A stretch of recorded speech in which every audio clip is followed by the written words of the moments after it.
Hello, নমস্কার সবাইকে। Welcome back to my YouTube channel. আজ আমি বানাচ্ছি মালপোয়ার রেসিপি।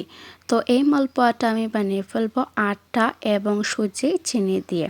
খুবই অল্প উপকরণ লাগে এই রেসিপিটিতে।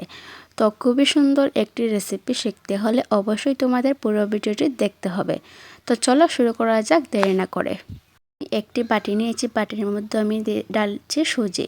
তো সুজি এখানে কিন্তু 200 গ্রামের মতো। তো একটি বাটিতে আমি সুজিটাকে নিয়েছি যাতে তোমরা পরিমাণটা বুঝতে পারো। তারপরে সুজি নেওয়ার পর আমি এইখানে কিছুটা পানি অ্যাড করে দিয়েছি যাতে সুজিটা খুবই সুন্দরভাবে সফট হয়ে যায়। তো এখানে দেখতে পাচ্ছ আমি সুজিটাকে ভিজিয়ে রেখেছিলাম। তারপরে আমি একটি ছাঁকনির সাহায্যে নাড়াচাড়া করে দিচ্ছি। তো এখানে আমার সুজিটা কিন্তু সফট হয়ে গেছে। তারপরে আমি নিয়ে নিয়েছি 1 বাটি পরিমাণ চিনি, আরও হাফ বাটি। আর যে বাটিতে আমি সুজিটা মেপেছিলাম সেইটা দিয়ে কিন্তু চিনিটা দিয়ে দিলাম। তো তোমরা অবশ্যই পরিমাণটা বুঝে বুঝে অ্যাড করবে। তো দেখো এখানে আমি চিনিটাকে আর সুজিটাকে খুব ভালো করে মিশিয়ে নিচ্ছি।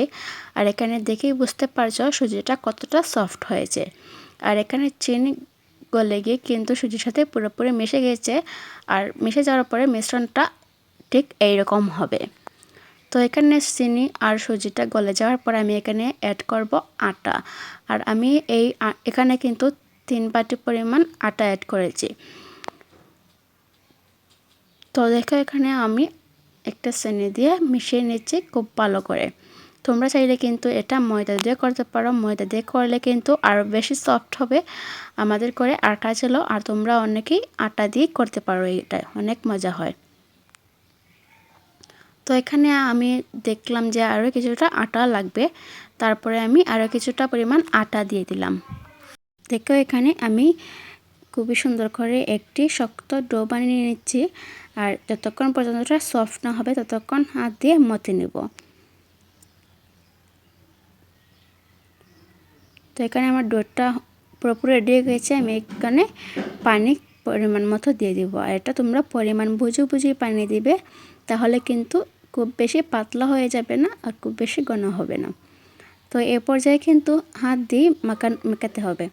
তো এখানে দেখো আমার আরও কিছুটা পানি লেগেছে। তো আমি আরও কিছুটা পানি দিয়ে হাত দিয়ে খুব সুন্দর একটি মিশ্রণ তৈরি করে নিয়েছি। আর এটার পাতলাটা তোমরা দেখে বুঝতে পারছো কতটা পরিমাণ। তো আমি এখানে একটি সুন্দর এটাকে আমি 10 মিনিটের জন্য রেস্টে দিয়ে দিলাম। তারপরে একটি কড়াই বসিয়ে তেল গরম করে পিঠে দিয়ে দিলাম কড়াইতে। দেখো এটা কিন্তু আমি পিঠা খুবই সুন্দর একটি চামচ দিয়ে দিয়েছিলাম গোল, আর পিঠাটা এক সাইজে হওয়ার জন্য। তো দেখতেই পাচ্ছ আমার পিঠাটা কত সুন্দর পারফেক্টলি হয়ে গেছে। তো তোমরা তো দেখেই বুঝতে পারছো কত সুন্দর হয়েছে। আর কালারটা কেমন হবে, সোনালি কালার করে নিয়ে আমি অনেকগুলো পিঠে করে নিলাম। তারপরে দেখো আমি আরও একটি পিঠে কড়াইতে দিয়ে দিলাম। পিঠাটা খুবই সুন্দর ফুলে উঠে এসেছে। তারপরে ব্রাউন কালার করে আমি পিঠাটাকে নামিয়ে নিব। রেসিপিটি কিন্তু খুবই সহজ একটি রেসিপি, খেতে লাগে দুর্দান্ত। তো খুবই অল্প উপকরণে দেখো অনেকগুলো পিঠা আমি বানিয়ে নিয়েছি।